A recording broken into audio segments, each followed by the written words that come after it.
रूसी राष्ट्रपति Vladimir Putin अपने दोस्त प्रधानमंत्री मोदी से जबरदस्त प्रभावित हैं।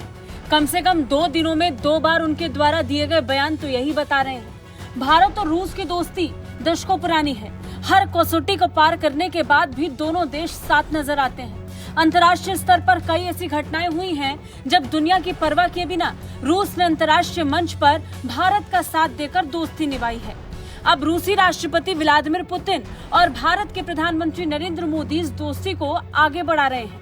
अब पीएम मोदी के नेतृत्व में फिर एक बार पुतिन ने मोदी की जमकर तारीफ की और G20 को सफल बताया।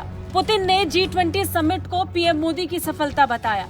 पुतिन ने क्लब में कहा कि दिल्ली में हुई बैठक सफल रही क्योंकि पीएम मोदी ने बैठक में लिए गए फैसलों का राजनीतिकरण नहीं किया है। पुतिन ने कहा पीएम मोदी G20 में अपनाए गए निर्णयों का राजनीतिकरण करने में सक्षम थे।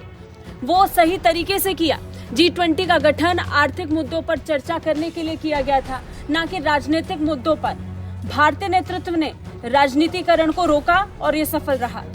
एक दिन पहले रूस के राष्ट्रपति व्लादिमीर पुतिन ने कार्यक्रम में प्रधानमंत्री मोदी की जमकर तारीफ की थी। पुतिन ने पीएम मोदी को बुद्धिमान व्यक्ति बताया। पुतिन ने कहा था कि मोदी के नेतृत्व में भारत विकास में काफी अच्छी प्रगति कर रहा है। हमारा प्रधानमंत्री मोदी के साथ अच्छा रिश्ता है। भारत की तरक्की दोनों देशों के हित में है। पुतिन ने पिछले 2 दिन में भारत और उसकी नीतियों की जमकर तारीफ की है। इतना ही नहीं, उन्होंने संयुक्त राष्ट्र सुरक्षा परिषद में भारत की स्थायी सदस्यता की वकालत की है। इसके तहत पुतिन ने कनाडा की संसद में नाजियों के सम्मान को लेकर ट्रूडो सरकार की आलोचना की। पुतिन के ये बयान ऐसे वक्त पर आए जब भारत और कनाडा के बीच खालिस्तानी आतंकी की हत्या को लेकर तनाव है। व्लादिमीर पुतिन ने संयुक्त राष्ट्र सुरक्षा परिषद में भारत की स्थायी सदस्यता के लिए खुलकर समर्थन जताया।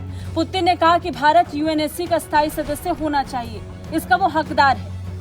उन्होंने कहा सुरक्षा परिषद में सुधार की जरूरत है। ऐसे में उन देशों को भी मौका मिले जो अपनी मजबूत आर्थिक विकास के बल पर आगे बढ़ रहे हैं। रूसी राष्ट्रपति व्लादिमीर पुतिन ने लगातार हो रहे भारत के मजबूत आर्थिक विकास की भी सराहना की। निश्चित तौर पर पुतिन का एक एक शब्द ये बता रहा है कि वो भारत से कितने खुश हैं, खासकर प्रधानमंत्री मोदी को लेकर। ब्यूरो रिपोर्ट, भारत तक।